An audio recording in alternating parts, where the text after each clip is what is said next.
What's up, guys? Today I'm going to be teaching you how to do the Howling Eye Extreme on minimum item level, no echo, for those of you who want a little bit of an extra challenge rather than doing it synced. Or maybe you and your friends are trying to build a static and you guys want to get some practice in before you start attempting some savage or ultimate raids. This fight is one of the easier fights in the game, so the mechanics are very easy to understand. There's just a couple of mechanics you need to watch out for to make sure that does not wipe the raid.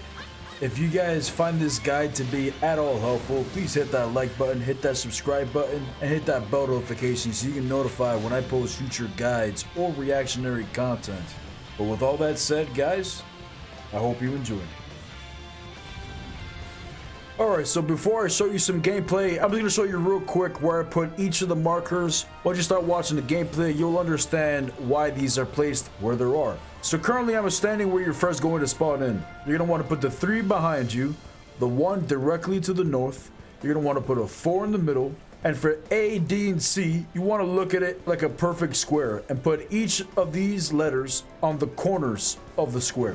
You want to put the A on the northwest corner, the D on the northeast corner, and C on the southeast corner.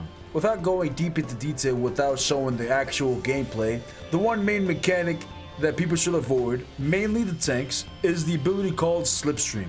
All they have to do is stand behind the boss when they cast it, and it is very simple to avoid. The rest of the mechanics are a lot easier to understand once I show you some gameplay on how to avoid them. So let's jump into that. Alright, so of course, the tank is going to grab the aggro of Garuda, face Garuda away from the party. Everybody else will be behind Garuda, while the healers stay in the middle of the arena because they're going to be casted with downburst, of which you do not want them to be close to a pillar because they will destroy the pillar themselves. So make sure you stand in the middle. Once Garuda leaps into the air a little bit, you'll notice the arena gets smaller. Everybody must run behind a pillar and just hang out for a little bit until she casts an attack that will go directly down the center of the arena. And afterwards, you jump right back in. At this point, she's going to summon some razor plumes and a satin plume. You want to focus down the satin plume first because the satin plume can sleep everybody. Once you get a satin plume, just nuke down the razor plumes and continue to do damage to Garuda. Once you bring Garuda's HP low enough, you'll notice a text saying die, die, die. At this point, she's about to summon the ads. The tank will get prepared to take aggro of Superna, and the DPS will move together to the south with the off tank and nuke down Sharada. Remember, both tanks must pay attention to when either of them casts Slipstream. Once you kill Sharada, the DPS will not go to Garuda yet. They're going to wait by the healer at 4 because Saparna has just casted Friction. After Saparna casts Friction, Garuda will soon cast Wicked Wheel, which is an enormous AoE sweep attack that will do an enormous amount of damage. The tanks will be okay. It only takes about 50% of their HP, but it will one-shot the melee DPS. Once the sweep attack ends, the melee will run in and nuke down Saparna. You should be able to take down Saparna before she casts another Friction ability. Once you kill Saparna, continue the damage on Garuda until she leaps up into the air again. At this point, everybody together will be meeting in the middle because Garuda is going to be destroying all 4 pillars. This attack is unavoidable, so just heal through it. Garuda will then summon another round of razor plumes, but this time, instead of a satin plume, there will be a spiny plume.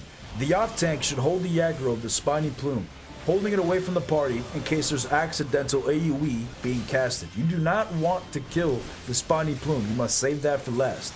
The tank is going to be getting stacks of thermal low. The main tank should be provoking the spiny plume away from the off tank when the off tank gains 2 stacks of the thermal low. 3 stacks and that player will blow up and wipe the entire raid. So make sure the tanks are paying attention to that. Once Garuda leaps into the air again, destroy the spiny plume as soon as possible. Immediately run away from the spiny plume because it will blow up and do AoE damage to anybody caught within it. Once the AoE disappears, everybody runs into the bubble that it has created. It will protect yourself from the next reckoning attack that Garuda will cast. And this is where the fight gets spicy. All the DPS and the healers will stack on A. It's best to leave one of the melee DPS in the middle to grab aggro of Garuda and bring it to A. The main tank will grab aggro on Garuda and bring it to D, and the off tank will grab aggro of Superna and bring it to C. And wherever the spiny plume spawns to the closest, that tank will grab the spiny plume first. I unfortunately don't have a tank's point of view, so I'll just tell you what they're doing. The off tank is holding Superna, the main tank is holding Garuda, at which point randomly, they're both going to leap in the air and automatically swap to the other tank. All the tanks have to do is hold their positions. And once all the DPS down Garuda, everybody except for the healers will sprint to C, avoiding the tornadoes, and nuke Superna as quickly as possible. If one of the tanks accidentally dies, don't panic. Just pretend like this is the very first phase and the tank will continue to hold the aggro on both of them. Just nuke down Superna as quickly as possible and everything will be fine. Once Garuda leaps into the air, kill the spiny plume as quickly as possible, get away from the explosion from the spiny plume first, and then run into the bubble so it protects you from the next reckoning that Garuda is going to cast. At this point, you're just going to repeat phase 3, of which the razor ads are going to come out. The spiny plume is also going to come out. You kill all the razor plumes. Do not kill the spiny plume. As soon as Garuda leaps into the air, you kill the spiny plume, get protected from it, and then the same thing. The melee DPS will grab aggro of Garuda, bring it to A. The main tank will grab Garuda and bring it to D. The off tank will grab Superna and bring it to C.